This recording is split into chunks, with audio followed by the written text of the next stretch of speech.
Salut, dans cette vidéo, je vais te dire 15 erreurs à ne pas commettre pour une bonne gestion de tes finances personnelles. En premier, ne pas avoir un budget clair et réaliste. Ah, c'est sûr, si tu commences à dire, oui, moi à chaque fois que moi je vais économiser 500 euros, sauf que tous les mois tu es dans le rouge, ça ne sert pas à grand chose.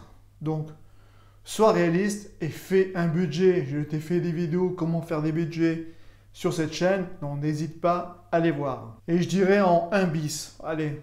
C'est aussi, alors peut-être le budget, ça t'énerve, ainsi de suite, ok, mais on en a besoin. On en a besoin, donc moi j'aimerais presque aller en 0. Mais là, c'est pas une erreur, c'est vraiment quelque chose à faire. C'est avoir un état d'esprit financier. Ne pas se cacher la face en disant non, moi je veux pas entendre parler, tout ça. Donc, prends en compte tes finances et fais vraiment un budget.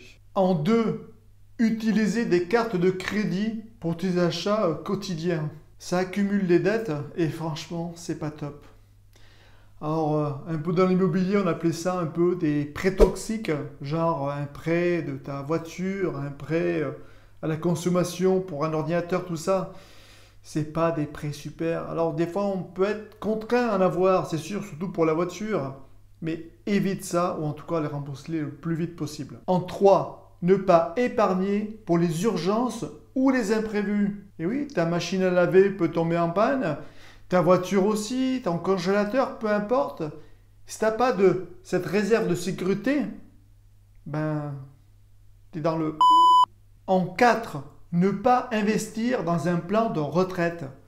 Alors, je ne vais pas te parler des plans de retraite que l'État te fait. Il y en a peut-être certains qui sont bons, mais personnellement, non. Non. Fais les tiens. Tu verras, j'ai fait d'autres vidéos, regarde celle-ci, je parle un peu vraiment de quoi faire pour ta retraite, en tout cas sur du long terme, et c'est vraiment excellent. N'oublie pas, ne regarde pas le bout de ton nez, vois plus loin. Et en regardant plus loin, tu arriveras beaucoup mieux. En 5, ne pas diversifier tes investissements. Et surtout, ne pas mettre tous ses œufs dans le même panier. Tu as fait des investissements peut-être immobiliers, tu fais que immobilier, peut-être que dans le même immeuble. Bah évite. Diversifie l'immobilier, la bourse, crypto, peu importe. Peut-être l'immobilier, mais la colocation, la courte durée, voilà. Change un peu. Jamais avoir tous ses œufs dans le même panier. Mais en fait, avant toute chose, n'oublie pas aussi de t'abonner. Là, c'est pas une erreur. Au contraire, tu vas avoir des nouvelles vidéos chaque semaine. Et en plus, tu mets un petit pouce en l'air ou en bas, si ça t'a pas plu. Mais moi, ça me permet de m'aider et à faire de nouvelles vidéos. Donc, je te remercie. En 6, négliger les remboursements des dettes, surtout avec un taux élevé. Ceci, élimine-les le plus vite possible. Parce que là, tous les mois, tu perds de l'argent. Alors, pas sur un bien immobilier, parce que si tu as bien fait, tu gagnes de l'argent. Mais sur tout le reste, bah, tu ne gagnes pas de l'argent. Je sais pas, tu as acheté un ordinateur, à moins que l'ordinateur va te faire gagner de l'argent, ok. Mais sur d'autres achats, souvent, ils ne font pas gagner de l'argent. En 7, ignorer les économies des impôts. Eh oui, des fois, les impôts te font des économies sur des travaux, sur l'énergie. N'hésite pas à les consulter. Alors, personnellement, c'est pas facile d'avoir les informations. Mais en tout cas, ça peut faire gagner plusieurs milliers d'euros. En 8, ne pas se renseigner sur les produits financiers que tu prends, parce que des fois, il peut y avoir des frais cachés. Oh, on ne te l'a pas dit. Ah, il y a ça, il y a ça, il y a ça. Donc, fais gaffe. Les comptes non tenus qui sont pas, voilà, hop, déjà Joe, plein de choses. Donc, fais attention à ça. En 9, ne pas tenir un suivi régulier de tes dépenses et de tes recettes. Ça peut vite déborder en disant non, mais c'est bon, là, tout va bien, tout va bien. Et à un moment de compte, tu revérifies, tu dis oh, ben non, ça va plus. Donc, fais un suivi régulier. En 10, ne pas évaluer régulièrement tes investissements. Tu as pu investir peut-être, je ne sais pas, dans le crowdfunding, comme j'en ai parlé dans des vidéos, ou dans notre business, et tu dis, bah là, franchement, non, c'est pas terrible. Eh bien, ok, pas de souci, tu rajustes.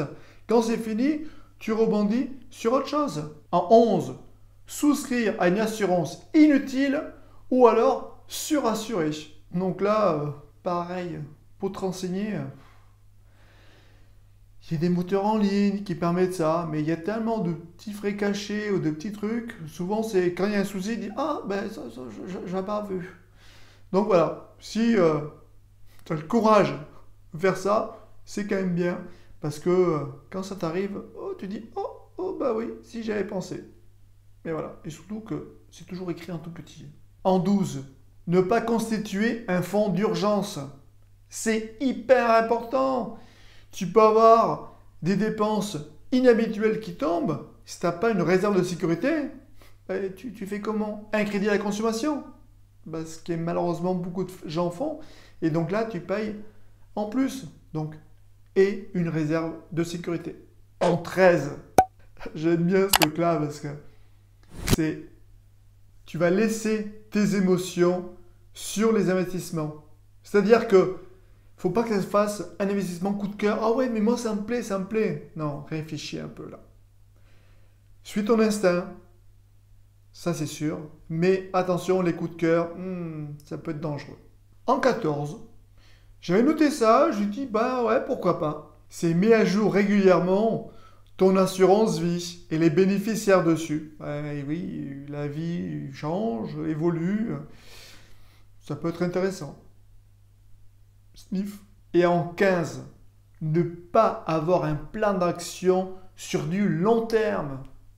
Je sais pas, dans 5 ans, je vais en être là, là et là. Ok, ça c'est important. Si tu n'as pas de plan d'action, comment tu peux avancer? Tu peux pas. Donc, et un plan d'action clair et défini. J'espère que ces 15 erreurs, t'en fais aucune. Si t'en fais, n'hésite pas à me le mettre en commentaire. Si tu en connais d'autres, n'hésite pas aussi à le mettre en commentaire. Et moi, je te dis à bientôt pour de prochaines vidéos. Salut!